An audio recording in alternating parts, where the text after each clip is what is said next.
Welcome to session number 4 of the 19th Annual Northwest Interlibrary Loan and Resource Sharing Conference. Today's date is Thursday, September 10th, 2020.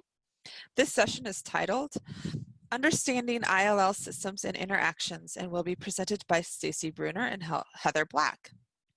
My name is Miriam Wnuk and I am the convener for this session. This session is being recorded with permission from the presenters.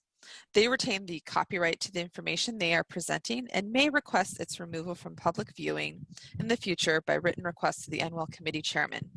However, at this time, it is planned that recordings will be available in the next several weeks as committee members are able to add captions. Attendees will be notified when recordings are available.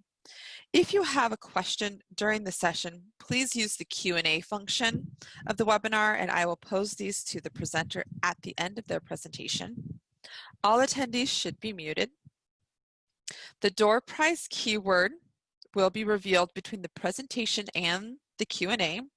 The link for the form is on the SCED and will be placed in the chat. On that note, I turn the session over to our presenters.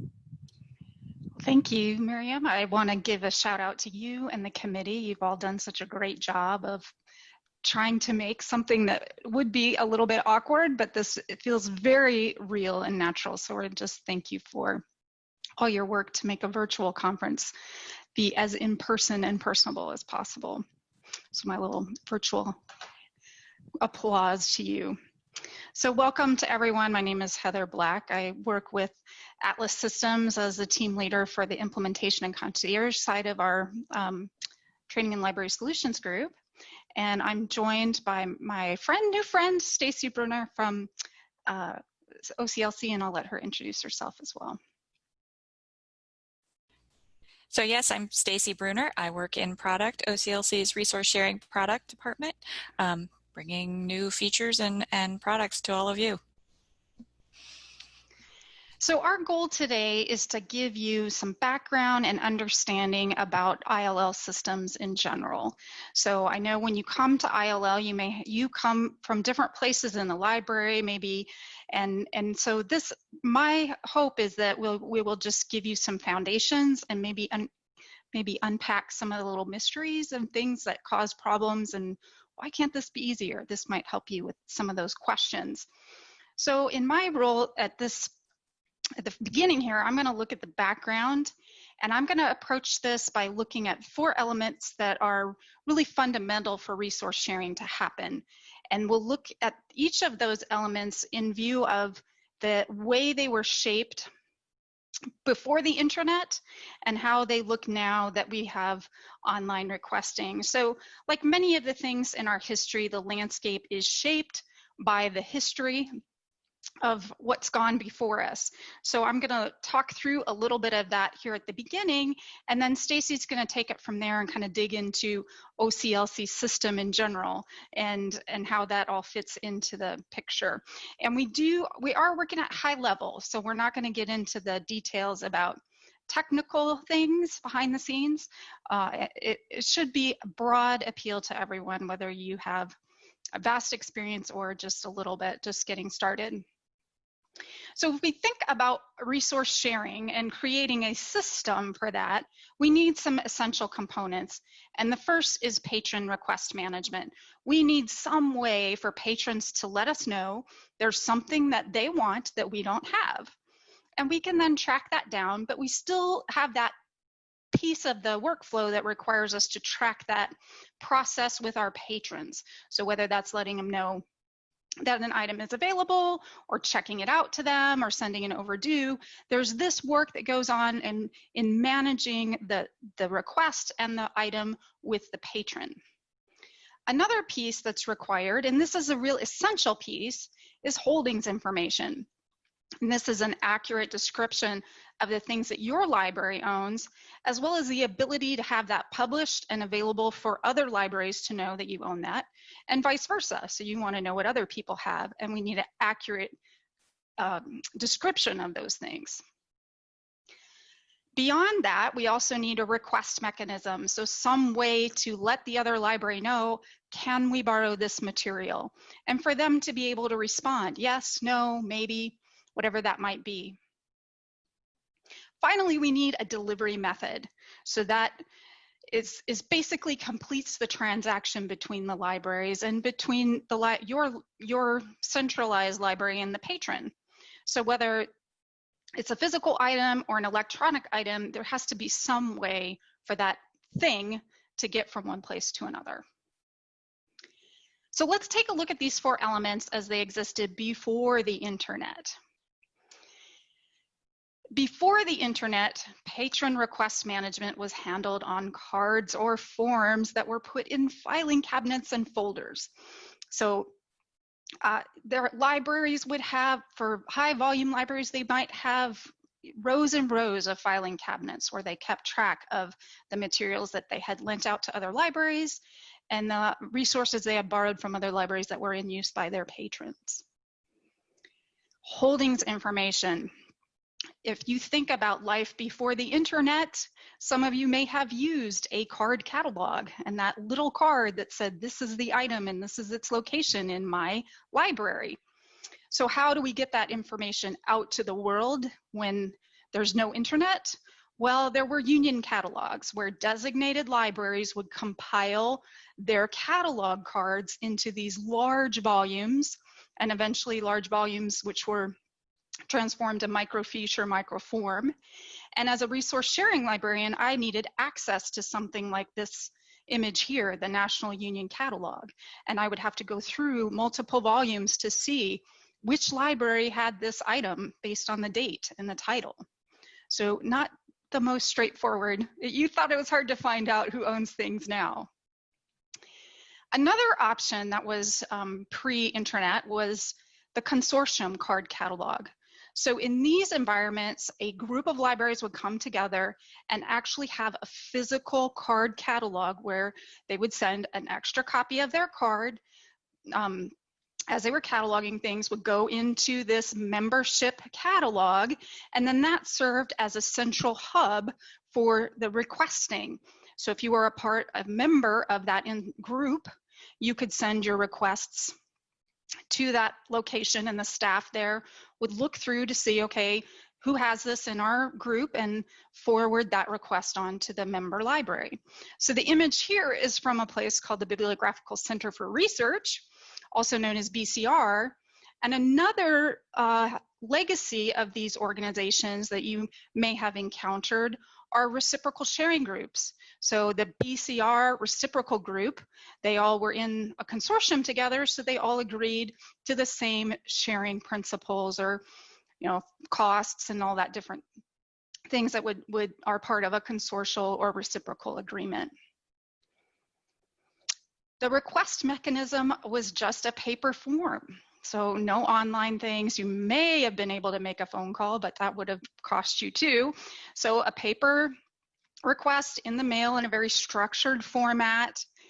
Eventually, these could have been faxed to one another. There was kind of a brief interlude where before the internet where fax came in, but primarily it's this ALA form, and you may have encountered these.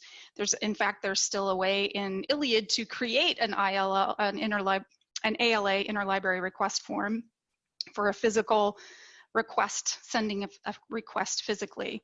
But as you can imagine, this didn't expedite things too much if a library would just click it and say, sorry, I can't send it back to you, and they'd send the request back without the item, or with the item if they were able to fill it.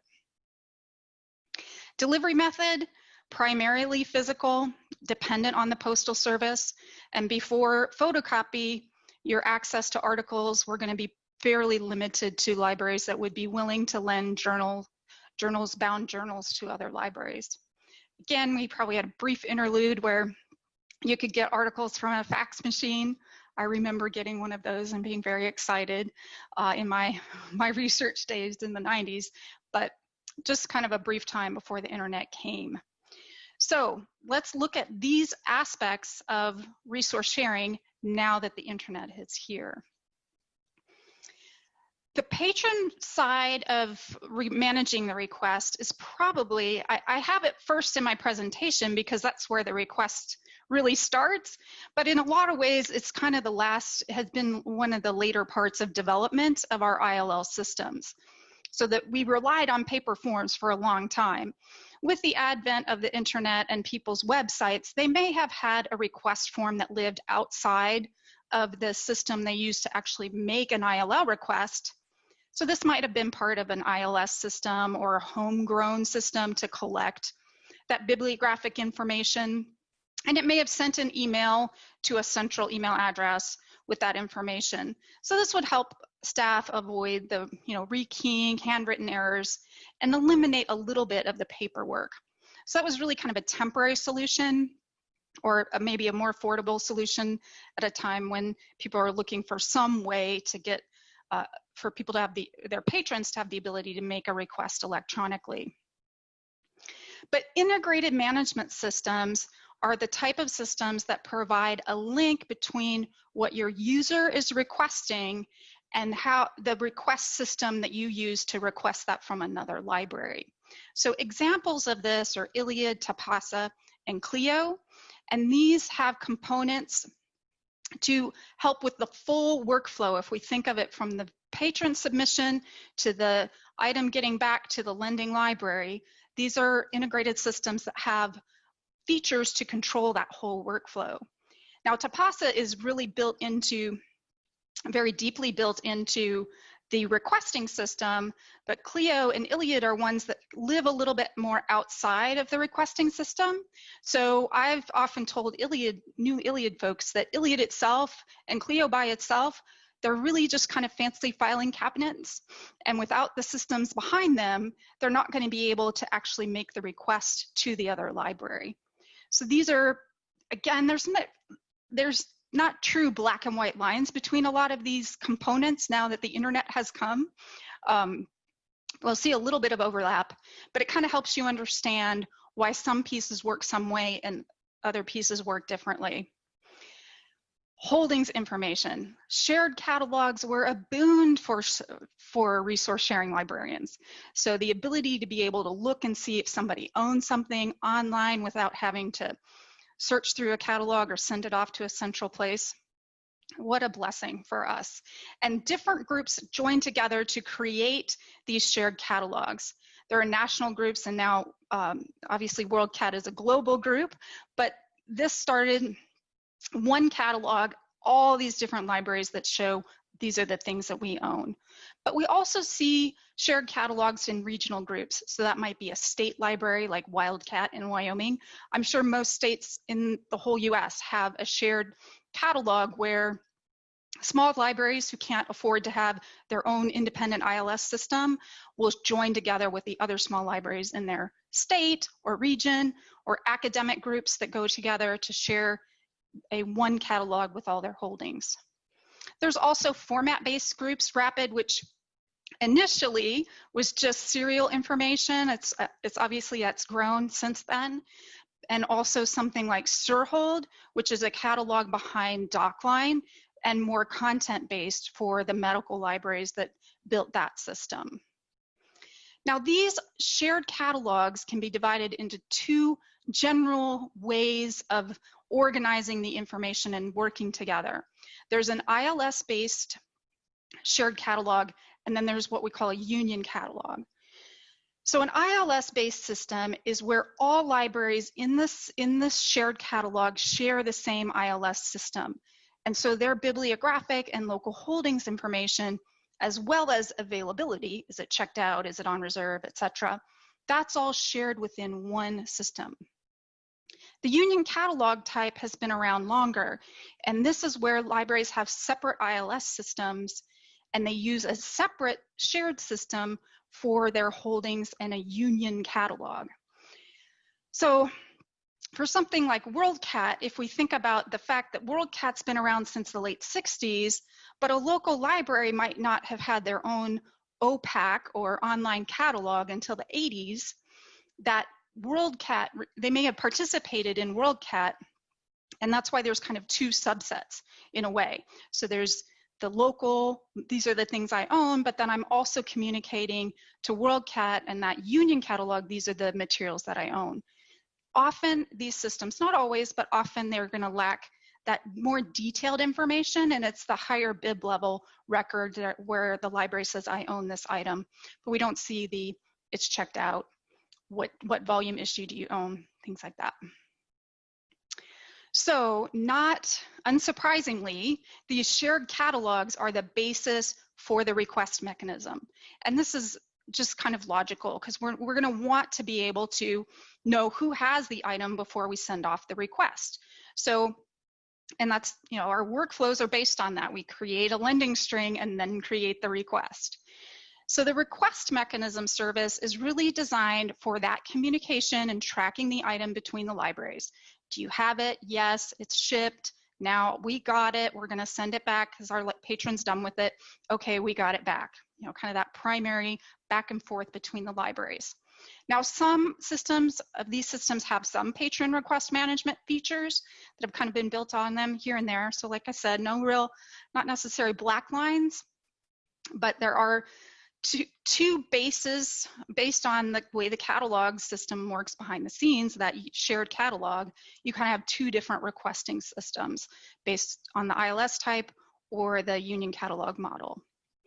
So our examples of request mechanism, for those of us who've been around for a while, Passport, which was the predecessor to WorldShare ILL, DocLine, Rapid ILL, Relay D2D, VDX, all of these are the systems that will allow libraries to track back and forth the materials and the requests themselves. Now, the differences in how they operate, an ILS-based versus a union catalog-based. An ILS-based system is centralized in circulation, and the benefit of this is that a user can request directly from another library. So they can see availability, and we often call this direct consortial borrowing. Our examples are D2D, and then a lot of the other shared catalogs in academic and state library environments that use a traditional catalog, OPAC, ILS system like CIRCE, ALMA, III, all of those, they have a shared catalog feature. So benefit is this ability to request directly and know exactly what's on the shelf. The drawback is this requires political will amongst the libraries to be able to say, yes, your patron is my patron. The union catalog type of service is more common and has the longest history. So from, you know, the late 60s for Passport and its predecessor too, these have been around for a long time.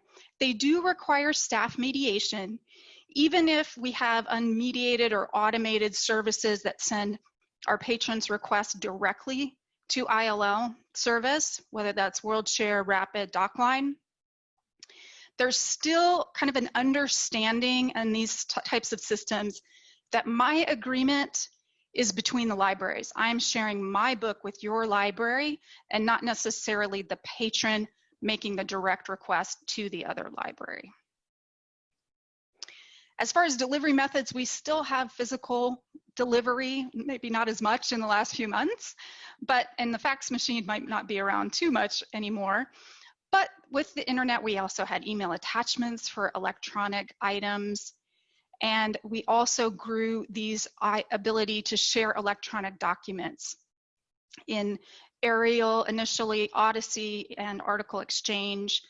And then that electronic delivery continued and reached not only to between libraries, but then to our patrons through Odyssey and Article Exchange as well. And one final note to think about that has developed in the internet age, and that is that we now request materials outside of the library world.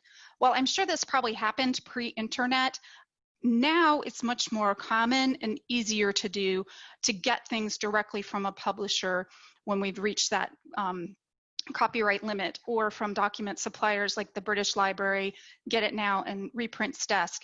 So those things that used to be kind of a last resort have been pushed up into the workflows to meet needs a little more quickly and sometimes more cost-effective ways to fill those article and non-returnable requests. So that was a quick view of history and a little bit of background, and I'm going to pass it off now to Stacy, who's going to dig in a little deeper to what is that OCLC system. Thank you, Heather. I love your presentation. I think it's really cool to see where we've been, and then I think it helps to explain too, things that they'll see on various roadmaps from different companies, why we have to do certain things or what things mean. So, yeah, let me see if I can share this. All right, and you should be seeing what is the OCLC system? So what is it, and how does it connect libraries around the world? How does the system inform other libraries what you'll lend and under what terms? And technically speaking, how does it communicate with other systems? So the OCLC shared catalog began when OCLC was formed in 1967. The first ILL system was introduced in 1979 as a subsystem of cataloging. In 1993, ILL requesting was added to the first search interface as a way for patrons to electronically submit their own ILL requests. So like Heather pointed out, a really big gap between being able to do ILL between libraries and then offering it to patrons to do self-service. Throughout the 1990s, features that you know and love in WorldShare ILL today were added, such as constant data, custom holdings, IFM, statistics, and direct request. Of the catalog types that Heather mentioned, the OCLC system is based on a union catalog called WorldCat.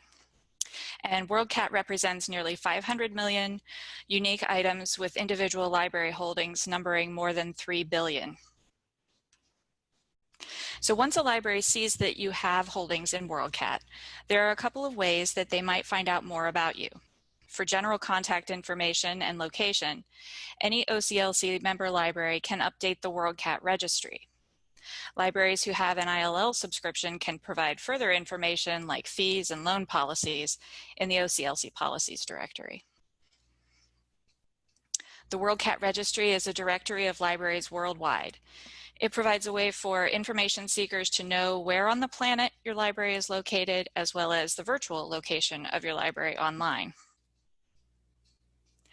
So this is an example of a WorldCat registry entry. What kinds of information are available there? Being listed in the registry benefits libraries in a couple ways. Your data is syndicated to websites like Google and Goodreads with the Find in a Library feature.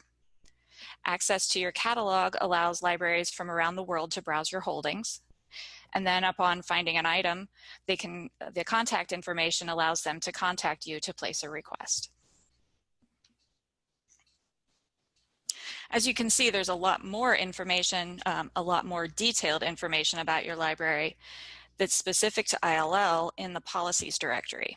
There are 5 tabs of data here for updating your supplier status, fees charged, open hours, and ILL contact information. Group affiliation lets other libraries know what groups you participate in, so they can understand whether or not to charge and perhaps what courier is shared between you. But also notice that the Policies Directory makes use of data found in the WorldCat Registry. It's really, really important not to let data in the Policies Directory go stale. Data like your schedule and deflections will determine how the system works, like whether or not you get certain lending requests and how long you have to respond to them. The data is also displayed, pardon my cuckoo clock, the data is also displayed in the WorldShare ILL, Tipasa, and Iliad interfaces for use by other users. Borrowing libraries looking to fill a request will use your policies data to determine if you can fill a request, how long you need to fill it, and what you'll charge. That group affiliation I pointed out before, it can be used in the filter by when you select profiled group to narrow the holding libraries. Querying the Policies Directory is a great way to build and maintain your custom holdings groups. As COVID has shown us, your supplier status may vary day by day, so be sure that your supplier status is set appropriately based on whether you are filling any requests at all. And remember, deflections can be used to show that you're only receiving copy requests and not any loans.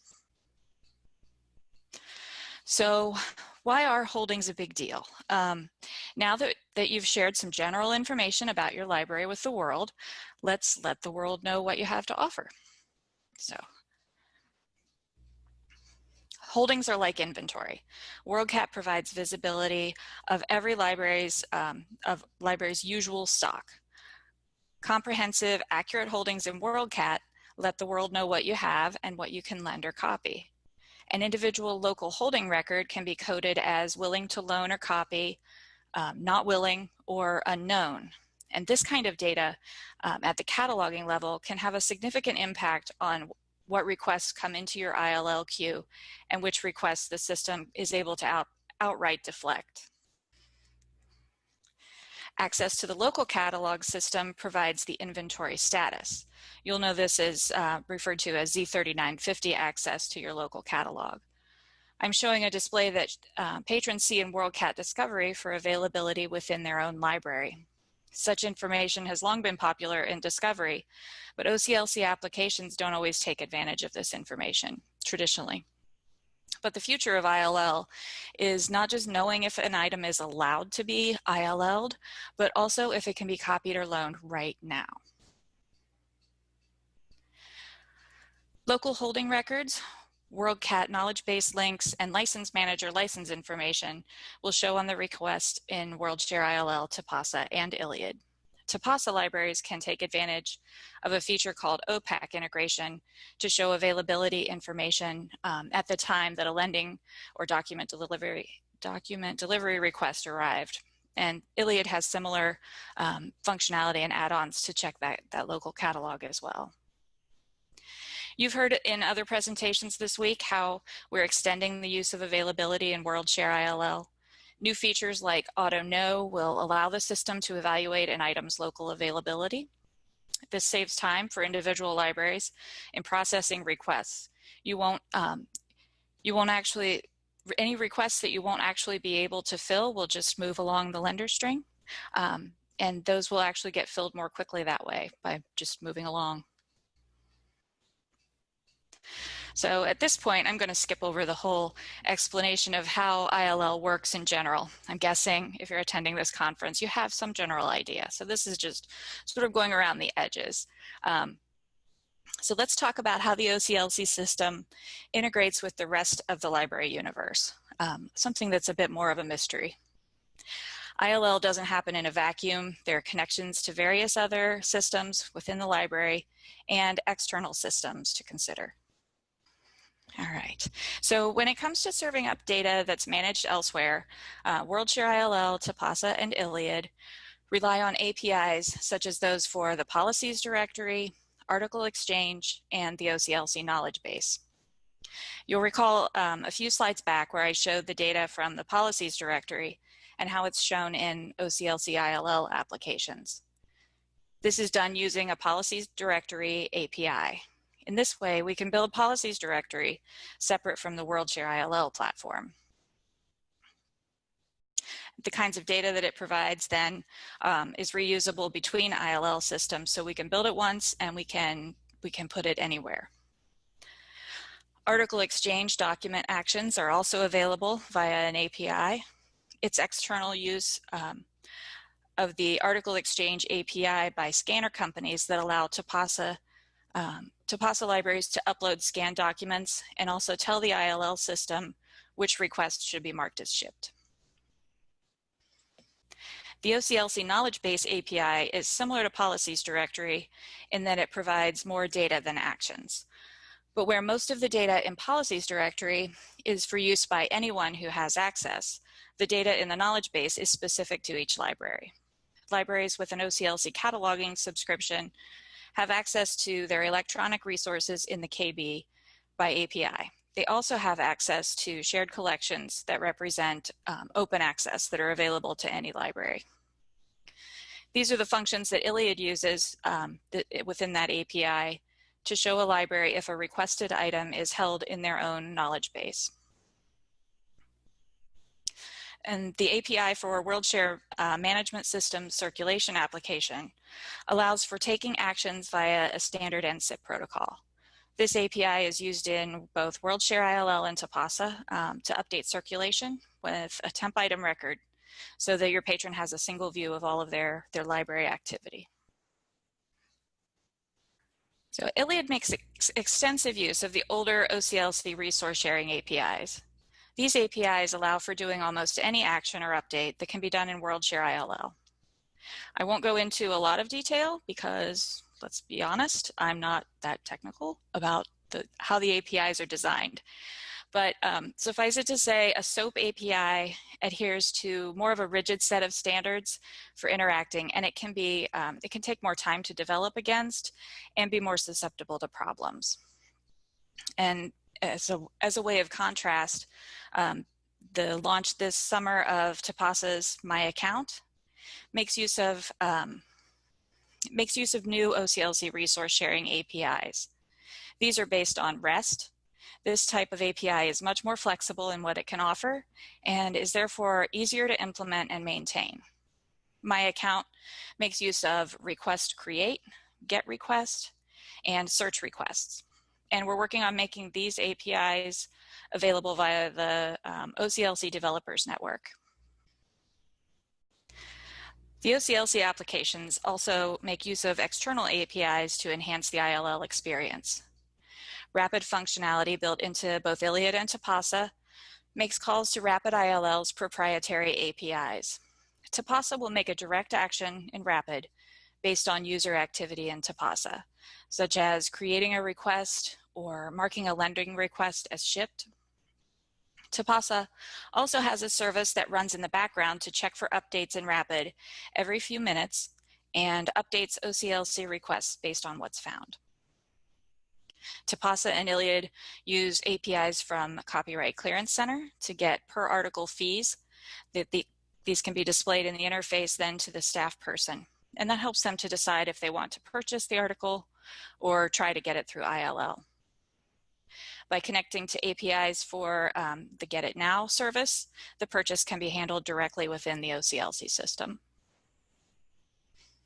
In yet another totally different interaction, requests from Autographics, as an example, can be added to WorldShare ILL for fulfillment using the ISO standard protocol.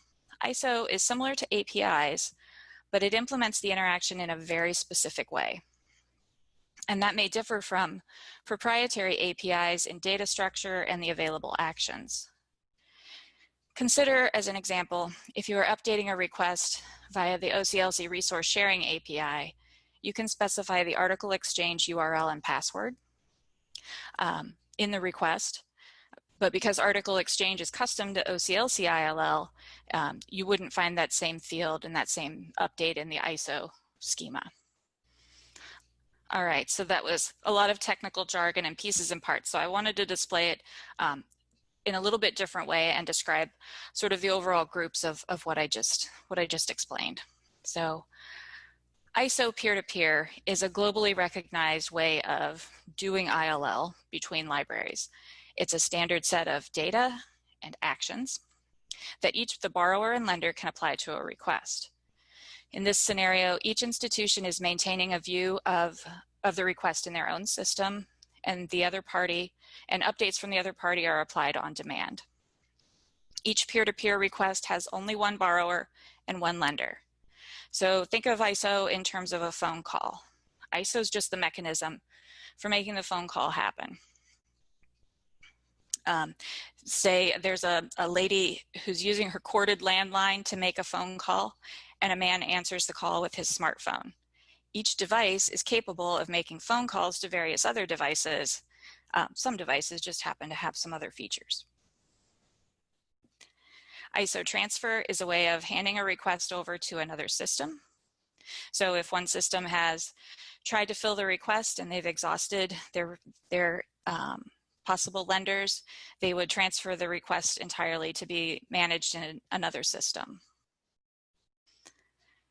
So why choose one over the other? An institution or an ILL vendor would choose the interaction that best meets the needs of the users in their system. If being able to do some basic requesting with libraries who use another system, ISO can be implemented once and reused for various systems. But if you wanted more detailed interaction with a specific endpoint, like OCLC or Rapid, you would make use of a proprietary API in that case. And you can also access these from non-ILL applications that way. So you might want to design your own patron request form in a discovery application that would create a new request in ILL, as an example.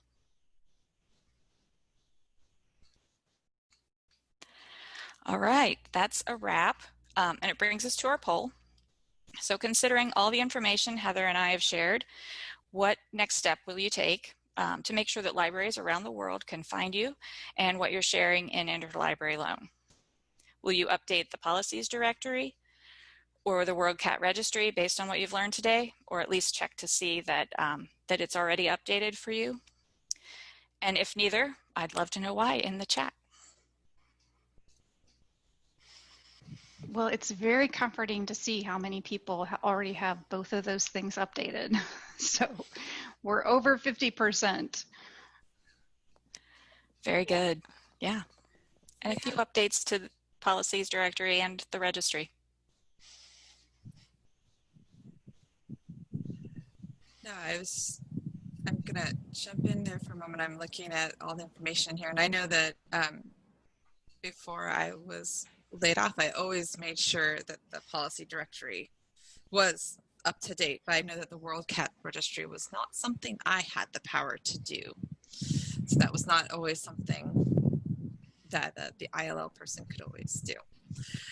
And before we jump into the Q&A, Stacy, can you stop screen sharing for a moment so I can share our code word? Yes. Thank you.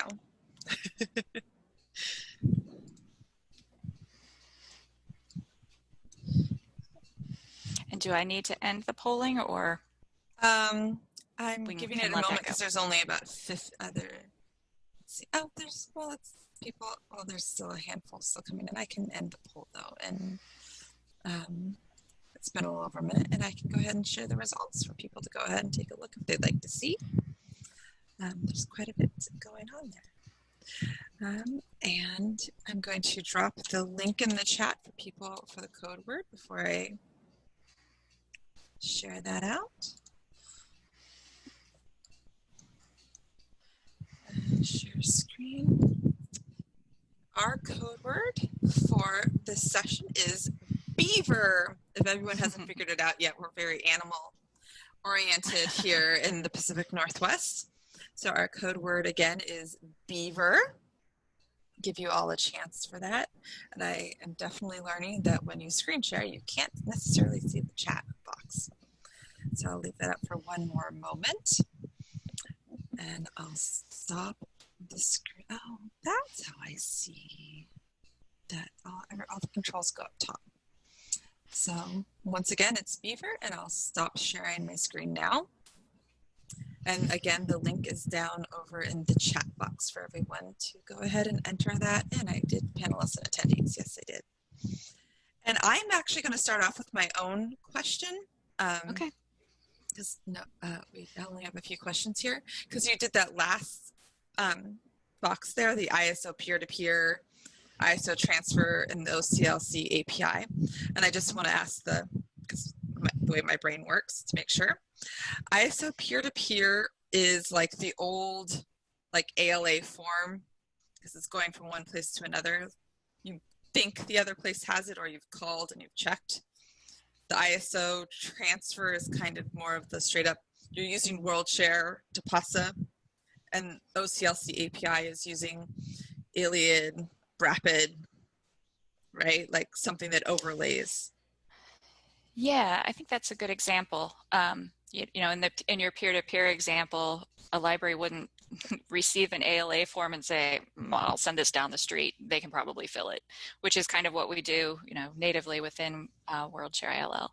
The transfer, though, is used between like like that ILS system that that Heather pointed out, where you might have a group of libraries who will try to get it from each other first, and then if they can't fill it there, they'll transfer it maybe using the ISO protocol. Say, okay, WorldCat, can you try to fill this for me?